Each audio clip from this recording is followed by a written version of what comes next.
Yes, everybody, welcome back to Talking Wolves. Welcome back to a brand new match preview on the channel today. Hope you guys are keeping well and safe, and not long left now this season. We're going into the last 3 home Premier League games, and we're starting off with those final 3 against Brighton Hove Albion this weekend. As always, going to be giving my thoughts, the latest team news, my predicted lineup, and we've got the Brighton fan perspective later on in the video as well. As always, be sure to hit the like button down below and subscribe to the channel, and let me know your thoughts ahead of this game, guys.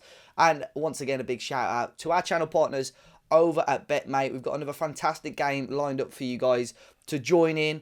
Basically, all you've got to do is download the app. There's a link at the top of the description.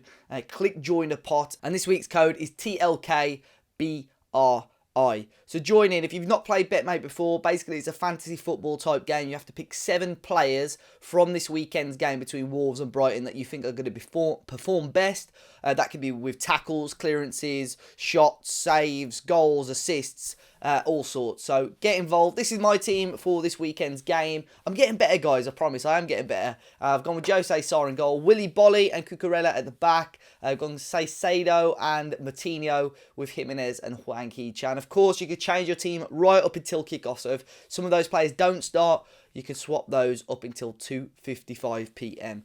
So get involved, guys. Like I said, link in the top of the description. There's a £150 minimum prize pot this week. £3 to enter. You've got to be 18 plus, UK residents only. And of course, please do gamble aware. But Brighton, and I didn't realise up until our defeat against Burnley how poor Wolves' form was. I think it's 2 wins in the last 7 or 8 games, which is not good.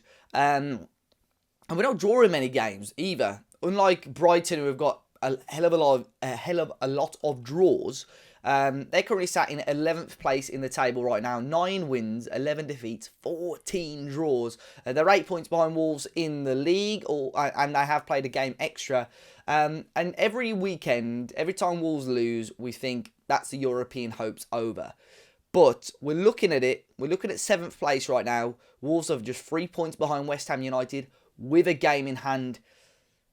Is it still doable? If it is, if Wolves genuinely want it, these are the type of games we've got to win. We've got to beat Brighton. We've got to beat Norwich in our other home game. And we're going to have to pick up some sort of points against City, Chelsea or Liverpool, which is never, ever a given. Of course, the Burnley game, we spoke a lot more about it on our podcast that was released yesterday, released yesterday. So do check that out if you want to listen to our thoughts a little bit more on that game. But it's very strange. We had a pre-match press conference on a Thursday afternoon today, this week. And Bruno Lage has unfortunately confirmed that Ruben Neves, Max Kilman and Daniel Podence are all still unavailable and not ready for this game, which is a little bit of a disappointment. I think we definitely have missed Neves. I missed the Podence as well. I did a little bit of an article on the BBC website earlier this week, just talking about how pivotal Podence has been. And Wolves, I think he's missed 8 games so far this season. This will be the 9th, and we've only won one of those games, which was when he was on the bench against Newcastle at the start of the season. So he's been pivotal. Out of pretty much every player in the Premier League, he's created the most open play chances per 90. So he's been a very strong player for Wolves, and we have missed him. We have missed Neves, and we are really struggling with any attacking and creative spark at the moment. We look at Jimenez, who seems out of sorts. We look at Fabio Silva, who wants to work and is working, but probably still doesn't have that experience or caliber to be a prolific goal scorer at the moment. Hwang Hee-chan, just doesn't look at the races at the moment either. So it's a very difficult decision for Bruno Lage to make. I'm going to go with, let's kick off with my predicted lineup. Now, it's very hard to predict the exact lineup. I think the back 5 will be exactly the same as the Burnley game, with Kilwin out injured. So with Sarr in goal, obviously Johnny, I think, will stick at left wing back. Semedo stick at right wing back.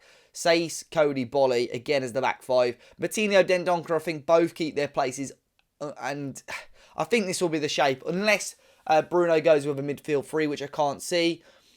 And maybe my front 3 is, I think Jimenez has got to start. Hwang probably will start. The Trincao thing for me, I don't know, because it's so grey at the moment whether he's still going to be a Wolves player next season.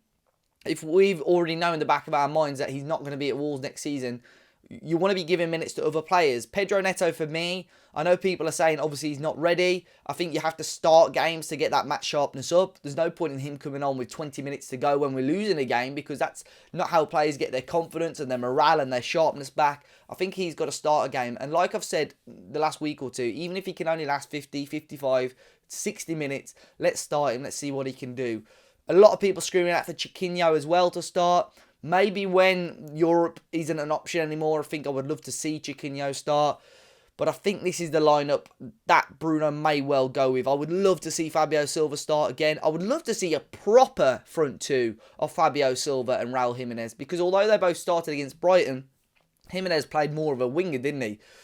Is Hwang intelligent enough to play as a number 10? No. We discussed it on the podcast. He's more of a player that plays off the last man. He's more effective that way. Maybe Neto could play as that number 10. If Neto's ready to start, Neto, Jimenez and Silva is possibly an option. But do let me know your thoughts, guys, on that team and who you would bring in or take out and what formation you would start. But now we move on to the Brighton perspective. We've got the thoughts of Charlie Haffenden and he gives his thoughts and a quick summary of Brighton's season so far.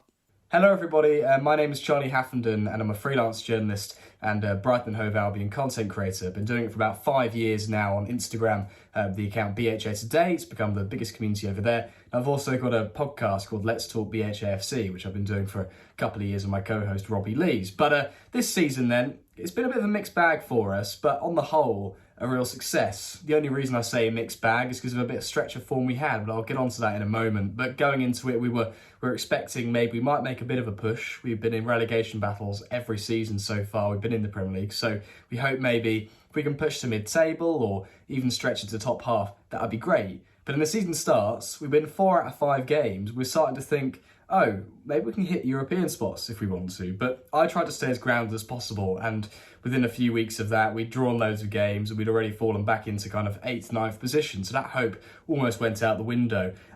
Since then, we've kind of won the odd game here and there, drawn an awful lot. I think we always joke that we're the draw merchants of the Premier League alongside the likes of Southampton and Burnley over recent years.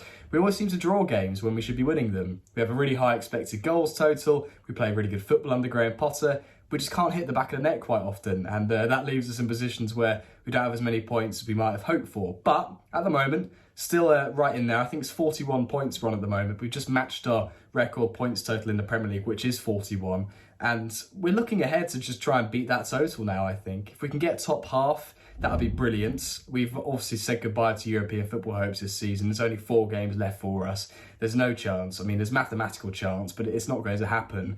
But a solid result of the weekend would definitely do us good. And our away form recently has actually been tremendous. For some reason, it's been far better than our home form. I don't have the exact stat, but I believe it's only been a couple of, or maybe 2 or 3 games we've won this season at home. I don't even think that, to be honest. I can get Leicester off the top of my head and Watford, but other than that, I'm not too sure. So maybe 2 or 3 at home. But away, we've been a lot better. Apologies for the garden strimmer, by the way. There's someone next door who's doing it at the moment. But Arsenal and Spurs away from home recently. What great results they were. Off the back of 6 defeats in the Premier League. A draw against Norwich. Of course, having drawn away at Norwich as well was very frustrating. It's a very Brighton Hove Albion thing to do, to then go and beat Arsenal and Tottenham in back-to-back weekends away from home. Of course, going to Man City after that, bit of a struggle. We had no Yves Bissouma because of suspension, and then drawing against Southampton as well. Getting rid of a 2-0 lead was a bit frustrating, but just some brilliance from James Ward-Prowse. I'm expecting much of the same this weekend, to be honest. A very tightly contested fixture. We've got Yves Bissouma back. Graham Potter, as I mentioned, loves to play a lot of possession football. I'm expecting the same again. My worry with you guys, Wolves, is your small, tricky attackers that you've seen at the Amex in recent years. Dan Burn, I remember he had an absolute shocker when you beat us at the Amex one year. Of course, gone to Newcastle now. But that is my worry, really. Individuals, probably Johnny. I think that left wing back looks pretty dangerous. Raul Jimenez is, of course, always a bit of a threat, although this season hasn't quite been himself. I do worry about him, but I think you've got quite a lot of injuries, haven't you? The likes of Ruben Neves is potentially out, and Daniel Podence, and even Pedro Neto has not been getting many minutes. So potentially we might be able to get rid of that threat. And the way we like to play at the moment is a back 3, and we have Dunk, Webster, and we used to have Byrne, but now we've got Veltman in that back three. Shane Duffy's been injured, and sometimes we even had Mark Cucurella filling in if need be. It's been a bit of a mismatch at the moment with Webster, who was out for quite a long time, but now we've got a bit of a full strength back line again. It's quite exciting because Cucurella can then push forward on the left wing back role. You've got Tarek Lamptey with his pace on the right wing back, and allowing with a midfield three as well, a bit of a 3-5-2. We've had Basuma kind of as a holding midfielder, and we've had Moises Caicedo, who's just come into starting lineup, the young Ecuadorian, and then you've also got Enoch Mwepu, the Zambian, alongside that. So quite a lot of powerhouses in that midfield has allowed Cucurella and Lamptey to kind of bomb up the wings. And I imagine it'll probably be very similar this weekend at Molineux. Up front tends to be a rotation, really, of Neil Maupay, Leandro Trossard, Danny Welbeck, even Alexis McAllister sometimes can play up front. It's quite fluid, to be honest, depending on what the wing-backs get up to or if one of our midfielders push up and help the attack. But yeah, I think it's all down to that midfield battle, really. And with the injuries you've got and the good away form we've got, I think we might just pip you. Of course, that is slightly biased with a bit of optimism, but I think I'll go for a 2-1 victory this weekend. But I'm not expecting it to be a resounding victory. I think it'll be a very close game, as it typically is with us. Lots of draws over the years. But yeah, best of luck for the game. Best of luck for the rest of the season, albeit not long left. And if you want to see any more of my work, you can follow me on Twitter at JournoHaff. Take care. So big thanks to Charlie. That was a fantastic insight into Brighton. Like he said, he shouted out his socials. I'll make sure I leave a link to him in the description down below as well. And my score prediction, I think Charlie said it, they're getting a lot of draws, Brighton. And it's going to be I think it's going to be a goal either way. I'm going to go with a narrow Wolves 1-0 win. But I'm sure if somebody got all my predictions from this season, I reckon Wolves would be like top of the league. Because I'm pretty sure I do back. I'm a very, you guys know I'm a very positive Wolves fan. Maybe this will change in the next few weeks because we have got some tough games. But let me know your thoughts on my predicted lineup, on my score prediction, guys. And fingers crossed, Wolves win, and it'll be a much happier Dave on Saturday evening. So be sure to check out my match reaction after the game. We'll have the fans react as well, guys. And hit that subscribe button if you haven't already. Enjoy the rest of your weekend, guys. And I'll see you all very, very soon.